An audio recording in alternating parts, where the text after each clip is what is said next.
আচ্ছা, সেৱক সেৱিকা যোনখিনি আছে তেখেতসকলে ভোজনালয়তে খাব। তেওঁলোক তেনেকুৱাতো একো স্পেচিয়েল এনেকুৱা নাই যে ইয়াতে খাব, নাই ইয়াতে যোগাৰ হ'ব, তেনেকুৱা নাই ন? নহয় চব ভোজনালয়ত খাব। এতিয়া আপুনি আৰু এটা কথা কওকচোন মোক, সেৱক সেৱিকাখিনিৰ কাৰণে যেনেকৈ ধৰক পানীৰ ব্যৱস্থা, যেনেকৈ বাথৰুমৰ ব্যৱস্থা একদম সুচাৰুৰূপে কৰিছে, ঠিক তেনেকৈ তেওঁলোকৰ কাৰণে আৰু কি ব্যৱস্থা কৰি আছে? ধৰক তেওঁলোক আহিব, তুলি, গাৰু এইবোৰৰো কিবা ব্যৱস্থা তেনেকুৱা ধৰণৰ? তেনেকুৱা কোনো ব্যৱস্থা নাই ইয়াতে। আমি আচলতে আমাৰ অধিৱেশনখন অকণমান বেলেগ ধৰণৰ। আমাৰ অন্যান্য আৰু আমাৰ মাজত সেইটোৱে পাৰ্থক্য আচলতে। আমাৰ গোটেই অনুষ্ঠানটো যিসকল সেৱক সেৱিকা আহিব, তেওঁলোকে আপ্যায়ন গ্ৰহণ কৰিবলৈ নাহে, তেওঁলোকে আনক আপ্যায়ন কৰিবৰ কাৰণে আহিব। তাৰমানে আমাৰ ভকত সেৱাৰ কাৰণে আহিব। সেইটোৱে হৈছে আমাৰ সেৱক সেৱিকাসকলৰ এটা বিশেষ গুণ। 10,000 সেৱক সেৱিকা যে আহিব, তেওঁলোকে ইয়াত আপ্যায়ন বা নিজৰে কি সুবিধা পাইছো, কি অসুবিধা পাইছো, এইখিনি মন কাণ কোনেও নিদিয়ে। তেওঁলোকৰ এটাই কথা যে আমাৰ ভকতসকল, ইয়ালৈ অহা আমাৰ যিসকল শুভাকাংক্ষী ৰাইজ থাকিব অসমৰ বিভিন্ন প্ৰান্তত, সেইসকল বা অন্যান্য যিকোনো ক্ষেত্ৰতে তেওঁলোকৰ অসুবিধাখিনি দূৰ কৰিবৰ কাৰণেহে আমাৰ সেৱক সেৱিকাসকলে ইয়াত বাহৰ পাতিব।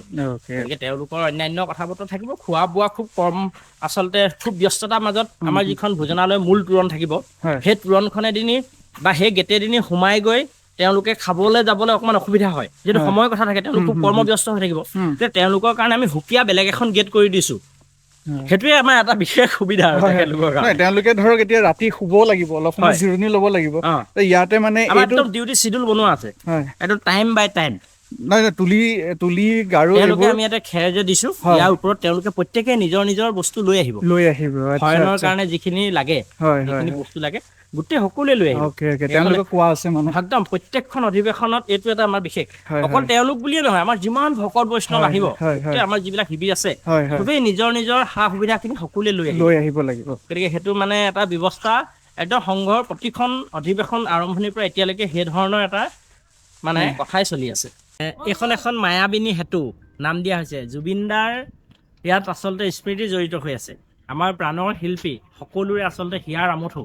জুবিনদা আমাৰ মাজৰ পৰা নাইকিয়া হৈ গৈছে, কিন্তু তেখেতৰ গোটেই কাম কাজ চিন্তাবিলাক আমাৰ মাজত সদায় জীয়াই ৰাখিব লাগিব আমি প্ৰতিটো অনুষ্ঠান প্ৰতিষ্ঠানবিলাকৰ বিভিন্ন অনুষ্ঠানত।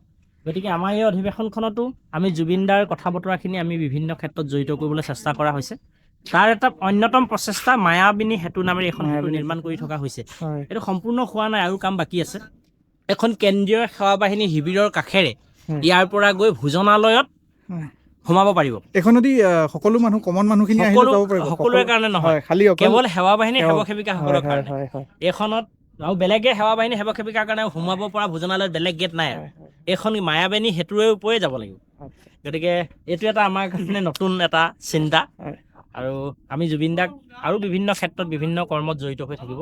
আপুনি সিদিনা জুবিনদাৰ এটা আমাৰ অনুষ্ঠান হ'ব, আমাৰ 6 তাৰিখৰ দিনা, আমাৰ বিয়লি 4 বজাত জুবিনদাৰ স্মৃতিত আমি এখন প্ৰায় 1 লাখৰো অধিক ভকত, আই মাতৃ, যুৱক যুৱতী, সেৱক সেৱিকা সকলোৱে লগ হৈ জুবিনদাৰ স্মৃতিত আমি এষাৰ নাম গাম। 1 লাখ ভকতে সমবেত হৈ আমাৰ মূল নামঘৰৰ সন্মুখত। আমাৰ সংস্কৃতি শাখাই বিশেষ মানে এটা ভূমিকা লৈছে, আৰু কেন্দ্ৰীয় সেৱা বাহিনী তাতে সহযোগ থাকিব, আৰু অন্যান্য বিভিন্ন প্ৰান্তৰ ভকতসকলে সেই নামষাৰত অংশগ্ৰহণ কৰিব। জুবিনদাৰ আত্মাৰ সদ্গতি কামনাৰ্থে আমি সেই অনুষ্ঠান ভাগ তাতে অনুষ্ঠিত কৰিম। এতিয়া কথাটো হৈছে কি, ইয়াতে কমন মানুহখিনি আহিব নোৱাৰে, কিন্তু ধৰক মই যদি আহোঁ আপোনাক লগ কৰি এবাৰ মই এনেই উঠি চাম এইখনত। নিশ্চয় নিশ্চয় আপুনি আহিব, তেনেধৰণে আহিব, মাজে মাজে আহিব পাৰিব, চাব পাৰিব। তাতে আমাৰ কিছুমান নিয়ম নীতিৰ মাজত আছে, আমাৰ ইয়াতে সেৱক সেৱিকাসকল থাকিব, গতিকে তেওঁলোকে অনুমতি নিশ্চিতভাৱে আমি দিবৰ কাৰণে সেই সময়ত আমি আহিয়াতো তেতিয়া কিছু ব্যক্তিয়ে চাবওলগীয়া থাকে, বস্তুবিলাক যদি প্ৰচাৰো হ'ব লাগিব ন। আমি যদি আমাৰ মাজতে ৰাখোঁ, বেলেগক যদি জনাবই নোৱাৰোঁ, তেতিয়াহ'লে আচলতে অসুবিধা হ'ব। গতিকে নিশ্চিতভাৱে আপোনালোকে নহয়, এনেধৰণৰ সংবাদ মাধ্যমৰ লগত জড়িত হোৱা সকলো ব্যক্তিৰ কাৰণে এই বস্তুবিলাক মুকলি হৈ আছে। আপোনাৰ ঘৰ ক'ত আছিলে? মোৰ আপোনাৰ নাকংকত। কৃষ্ণ, এগৰাকী আমাৰ সেৱক, তেখেতে চব নিজ হাতেৰে কামখিনি কৰি আছে। এখন মায়াবিনী সেতুখন নিৰ্মাণৰ লগত জড়িত হোৱা এজন অন্যতম ব্যক্তি। আমাৰ সেৱক সেৱিকাসকলে নিজেই কৰি আছে কামখিনি। কোনো ধৰণৰ কণ্ট্ৰেকচুৱেল বেচিছ কাৰোবাক কাম কৰিবলৈ পইচা দি কাম কৰোৱা নাই, একদম নিজে চবেই ত্যাগ কৰিছে। পৰিকল্পনা এটা কৰি লৈছে, নক্সা এখন বনাইছে, তাৰপিছত কাম ষ্টাৰ্ট কৰিছে। আপুনি লাগি আছে নহয়? গতিকে আপোনাৰ এতিয়া এনেই কেনেকুৱা লাগিছে অকণমান কৈ দিয়ক অনুভৱটো। জুবিনদাৰ নামত এখন সেতু বনি আছে, ভালে লাগিব, যিহেতু আমাৰ নিজৰ অধিৱেশন। তাতে জুবিনদাৰ স্মৃতিটো আপুনি জীয়াই ৰাখিবৰ কাৰণে কামখিনি কৰি আছে। গতিকে এই ক্ষেত্ৰত নিশ্চয় আপোনাৰ এটা সুকীয়া অনুভৱ এটা আছে জুবিন দাৰ স্মৃতিবিলাকে চাগে এতিয়া দাখন মাৰি থাকোঁতে কিবা কৰোঁতো আমনি কৰা নাই জানো মনলৈ আহিয়ে থাকে কথাবিলাক এতিয়া আপুনি কওকচোন আপোনাৰ লগত কেইজন মানুহ আছে এইটো কাম কৰি থাকোঁতে আমাৰ লগত আমি কণ্টিনিউ আপোনাৰ ধৰক 5জন মানুহ আছোঁ 5জন মানুহে তাৰ কৰি আছে উপৰিঞ্চি আমাৰ লগত ধৰক সন্ধিয়া ডেইলি আহি থাকে ল'ৰাসকল হয় হয় নিজে ধৰক 10-15জন ল'ৰা এনি টাইম লাগি থাকে এনেই আমি নিৰ্দিষ্টকৈ 5জন আছোঁ এইটো কালিলৈকে শেষ হৈ যাবনে বনাই কাইলৈ শেষ হৈ যাব নে আজিয়ে শেষ কৰিব মানে আজি ৰাতিৰ ভিতৰত আমি হেৰি কৰিম কিবা এটা যদি অকণমান থাকে তেতিয়া কাইলৈ ৰাতিপুৱাৰ ভিতৰত ক্লিয়াৰ কৰিব পাৰিম মানে ভোজনালয়টোত কিমান কেপাচিটি আছে কেপাচিটি মানে আমাৰ গোটেই কথাটো হৈছে যে 10,000 ভকতে একেবাৰতে ইয়াতে অন্ন ল'ব পাৰিব হয় এবাৰত 10,000 গতিকে দিনটোত কিমানটা টিপ হয় সেই ধৰণে গৈ থাকিব হয় আৰু পুৱা প্ৰায় 9:30 বজা 10 বজা মানৰ পৰা আমি ভোজনালয় প্ৰত্যেক দিনে আৰম্ভ কৰিম হয়।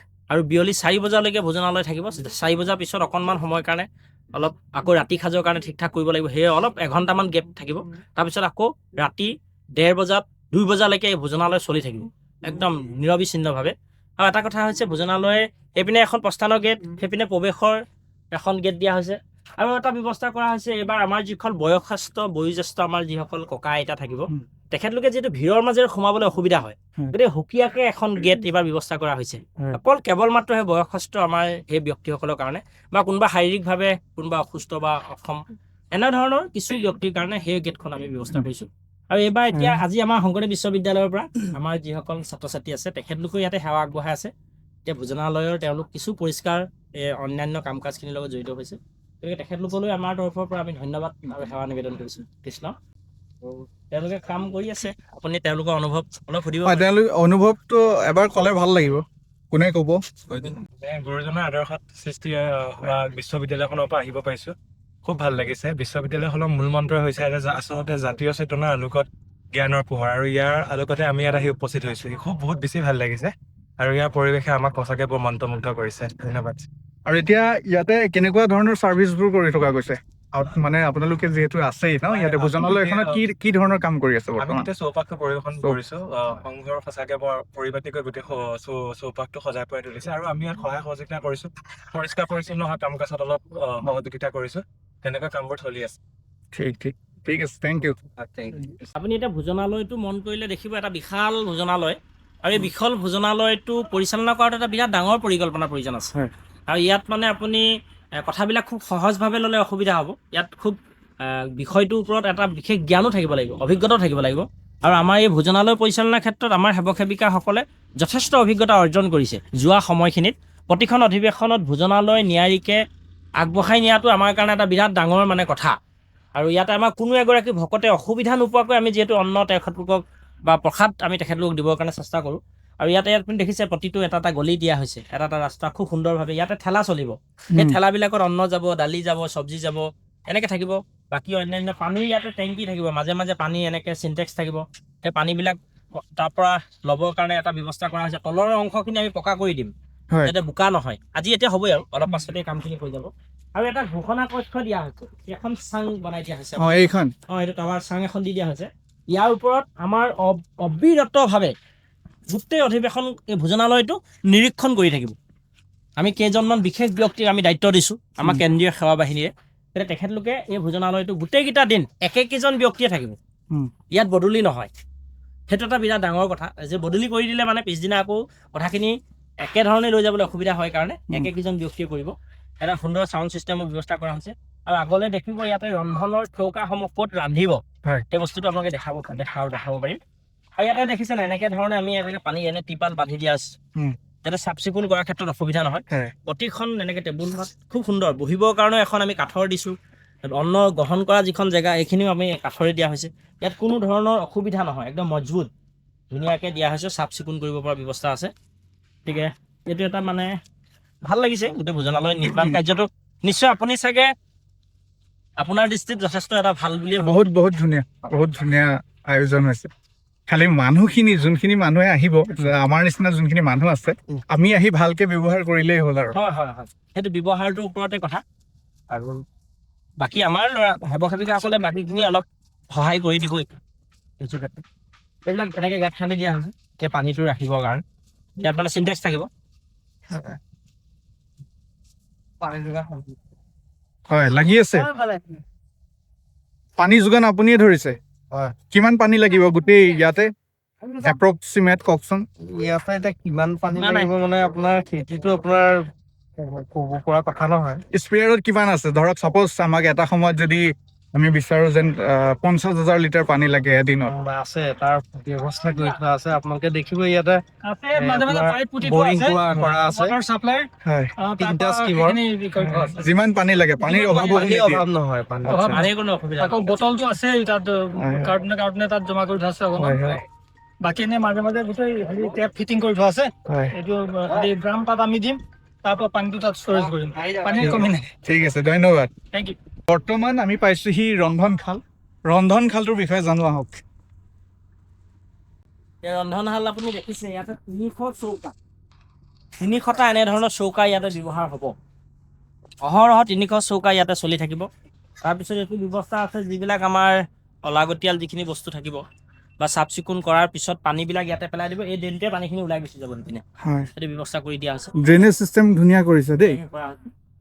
আৰু আগলৈ দেখিছে কিমান খৰি আমি ষ্টক ৰাখিছোঁ আৰু খৰি আহি আছে খৰি একদম এভেইলেবল কোনো প্ৰব্লেম নাই ইয়াতে খৰি জুই হ'ব গেছৰ নহয় খৰি হ'ব তাৰপিছত ইতিমধ্যে আজি আৰম্ভ কৰিছে আজি 4 তাৰিখ আমাৰ কাম কৰি থকা যিসকল আছে তেখেতলোকে ল'বৰ কাৰণে আমাৰ এতিয়া ইয়াতে অন্ন ৰন্ধা হৈছে এয়া আৰম্ভ কৰিছে আৰু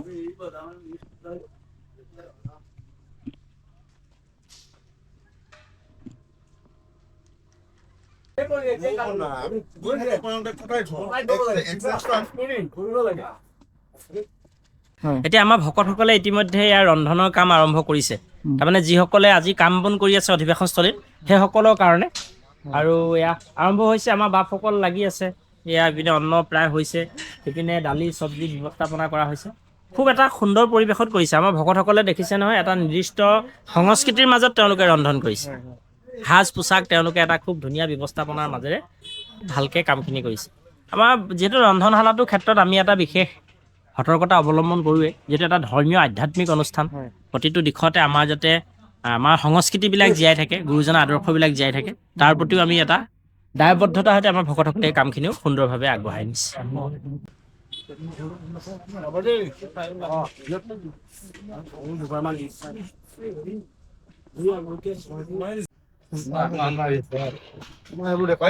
হয় আপোনালোক ইয়াৰে নে বাহিৰৰ পৰা আহিছে আপোনালোকৰ আগমন হৈ গৈছে মানে হয় এতিয়া ইয়াত আহি কেনেকুৱা পাইছে ভগৱতৰ হয় হয় ভাল পাইছো হয় সকলো লগ পাই হয় এতিয়া আমাৰ আনন্দ হৈছো আমাৰ বৰ সন্তুষ্ট হৈছো ভাল লাগিছে আৰু আগলৈ আমি যে এনেকুৱা এখন অনুষ্ঠান প্ৰথম দিন কাইলৈ পৰা আৰু ভকতৰ প্ৰগ্ৰাম হ'ব তেনেকৈ ৰান্ধনি 900,000 ৰান্ধনি ইয়াত পৰিৱেশন হ'ব 600 চৌকা জ্বলিব ৰাইজৰ এয়া সংঘ আপোনালোক সকলো ৰান্ধনি আজি কম আহিছে আমি ইয়াতে যিমানখিনি মানুহ আছে গোটেই মানুহখিনি ৰান্ধনি কামটোৱে কৰে হয় কাইলৈ আৰু আহিব ভকত ৰান্ধনি আহিব আৰু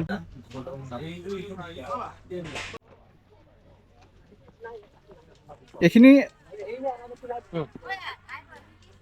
মানে শাক পাচলি কটা জেগা এইটো ইয়াতে কটা বেচা কৰিব আৰু এইখিনিতে কৰিব এনেকৈ আশে পাশে অকণমান চাহৰ ব্যৱস্থা কৰি দিয়া হৈছে তাৰপৰা আমাৰ এইসকলে আজিৰ কাৰণে আৰম্ভ কৰিছে আজি এতিয়া যিসকল কৰ্মীসকলৰ কাৰণে ব্যৱস্থাপনা হৈছে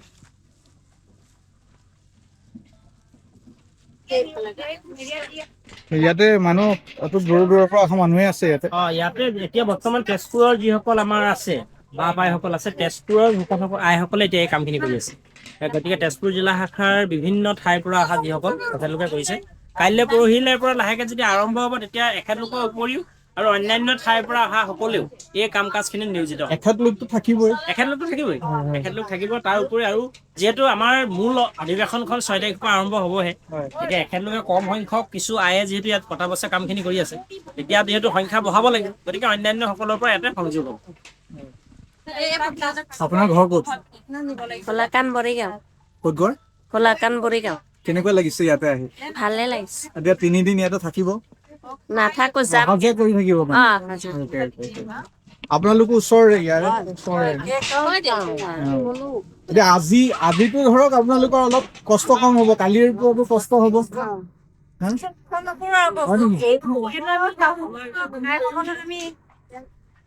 সুন্দৰভাৱে আমি মানে অকণো কষ্ট নোপোৱাকৈ যাতে আমি তেওঁলোকক মানে কামখিনি কৰি আমি সুকলমে পাৰ কৰিব পাৰো। আমি এইটো কষ্ট বুলি ভবা নাই আৰু আমাৰ ফূৰ্তিহে লাগিছে যিহেতু তেওঁলোকক শুশ্ৰূষা কৰিবলৈ পাইছো। হয়, এনেকুৱা এটা অনুষ্ঠান হ'লে ফূৰ্তিয়ে লাগিব বছৰত এবাৰেই হোৱা নিচিনা আৰু তেনেকে নাপামগে আৰু আমি পাব অহা বছৰলৈ পাব নহয় অহা বছৰলৈ পাম, কিন্তু আমাৰ ডিলাৰ ঘৰত যোনটো যোৱা নাই।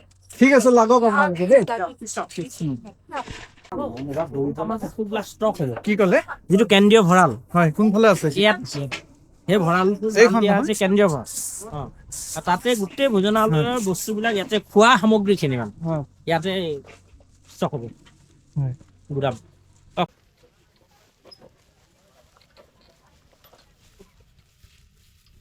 তেখেত আমাৰ অনুষ্ঠান অধিৱেশন ভাগৰ হয় যিখন ৰন্ধনশাল ভোজনালয় যিখন সমিতি, সেই খোৱা বোৱা যিখিনি ব্যৱস্থাপনা, তেখেতে সেই সমিতিখনৰ সম্পাদক। হয় তেখেতে অকণমান আপোনাৰ কাহিনী অলপ কৈ দিব। আপোনাৰ হয় কৃষ্ণ আপোনাৰ অভিজ্ঞতা কওক শ্ৰীমন্ত শংকৰদেৱ সংঘ তেজপুৰ জিলা শাখাৰ আতিথ্য আৰু ব্যৱস্থাপনাত ৯৫ সংখ্যক বাৰ্ষিক অধিৱেশন এই জ্যোতি বিষ্ণু সমন্বয়স্থলী ইয়াতে আমাৰ অনুষ্ঠিত হ'ব অহা ৬, ৭ আৰু ৮ ফেব্ৰুৱাৰী তাৰিখে। আমি ৰন্ধন বিতৰণ উপসমিতিখনে ইতিমধ্যেই ৩০০ চৌকা খনন কৰিছোঁ আৰু ৩০০ চৌকা খননৰ অন্তত আজি ৩ তাৰিখ পুৱাৰ ভাগৰ পৰা আমি আমাৰ যি ৰন্ধন আমি আৰম্ভ কৰিছোঁ। এই ৰন্ধন আজিৰ পৰা আৰম্ভ হ'ব আৰু ৮ তাৰিখে ৰাতি 11 বজালৈকে এই আমাৰ ৰন্ধন চলি থাকিব। আমি এই ৰন্ধন আমাৰ মূল সাজ আৰম্ভ হ'ব ৬, ৭, ৮। ৬ তাৰিখে আমি পুৱা ২ বজাৰ পৰা ৰন্ধন আৰম্ভ কৰিম বিয়লি ২ বজালৈ, আৰু বিয়লি ২ বজাৰ পৰা আৰম্ভ হ'ব 11 বজালৈ। আমি এনেদৰে ভাবিছোঁ আৰু এই ৰন্ধন কাৰ্যত আমাক সহায় কৰিবৰ বাবে আমাৰ ১,০০০ আমি দেউৰী আমি ইয়াত যোগাৰ কৰিছোঁ। আৰু লগতে আমি আপোনালোকক জনাবলৈ পাই সুখী হ'ম, আমাৰ দৰং জিলাৰ পৰা ২০০ দেউৰী আহিব আৰু এই ২০০ দেউৰী আহি পেলাই আমাক ইয়াত ৰন্ধন কাৰ্যত সহযোগ কৰিব। আৰু এই দেউৰীসকলক সহযোগ কৰিবৰ বাবে আমাৰ ১৮০০ সহযোগী আমাৰ থাকিব। সৰ্বমুঠ আমাৰ ৩,০০০ আমাৰ ইয়াত দেউৰী আৰু সহযোগী থাকিব। আমি এইদৰে আমাৰ ৰন্ধন প্ৰকৰণ আৰম্ভ কৰিম। ইমান ডাঙৰ এটা আয়োজন আপোনাৰ ইমান ডাঙৰ এটা দায়িত্ব দিয়া গৈছে, দায়িত্বটোত আপুনি কেনেকুৱা ধৰণৰ প্লেনিং কৰিছে সুচাৰুৰূপে চলাই নিবৰ কাৰণে? আপুনিতো কিবা এটা প্লেনিং কৰিছে, সেই প্লেনিংটো কেনেকুৱা ধৰণৰ অলপ জনাওকচোন। কৃষ্ণ, আমি কিছু পৰিকল্পনা আমি কৰিছোঁ। আমি পৰিকল্পনা এনেদৰে কৰিছোঁ, আমি ৰাতিৰ কাৰণে যি আমি সাজ হ'ব সেই ৰাতিৰ সাজৰ বাবে আমি ৯ বজাৰ পৰা আমাৰ শাক পাচলি কটা চিঙাৰ কথা আৰম্ভ কৰা ভাবিছোঁ আৰু 2 বজাৰ পৰা আমাৰ দেউৰীসকল আমাৰ ইয়াত সোমাব। ঠিক তেনেকৈ অহা কাইলৈ দুপৰীয়াৰ সাজৰ বাবে আজিয়ে আমাৰ দিনৰ 2 বজাৰ পৰা শাক পাচলি কাটি ধুই পখালি আমি খোৱাৰ ব্যৱস্থা কৰিছোঁ। আৰু লগতে আমাৰ এই প্ৰক্ৰিয়াটো আমাৰ পৰিচালনা কৰিবৰ বাবে আমি 10খন তদাৰক কমিটি আমি ইয়াতে গঠন কৰিছোঁ। এই 10খন তদাৰক কমিটিয়ে প্ৰতিটো বিভাগতে তেওঁলোকে তদাৰক কৰিব। অন্ন থোৱা, শাক পাচলি কটা, মুগ ধোৱা আৰু বিতৰণ কক্ষত ক এনেকৈ আমি নামাকৰণ কৰিছোঁ। ইয়াত আমাৰ বিশেষ দ্বাৰ আছে, মুখ্য দ্বাৰ আছে, সকলোতে আমাৰ এই তদাৰক কমিটিয়ে তদাৰক কৰিব। ধন্যবাদ।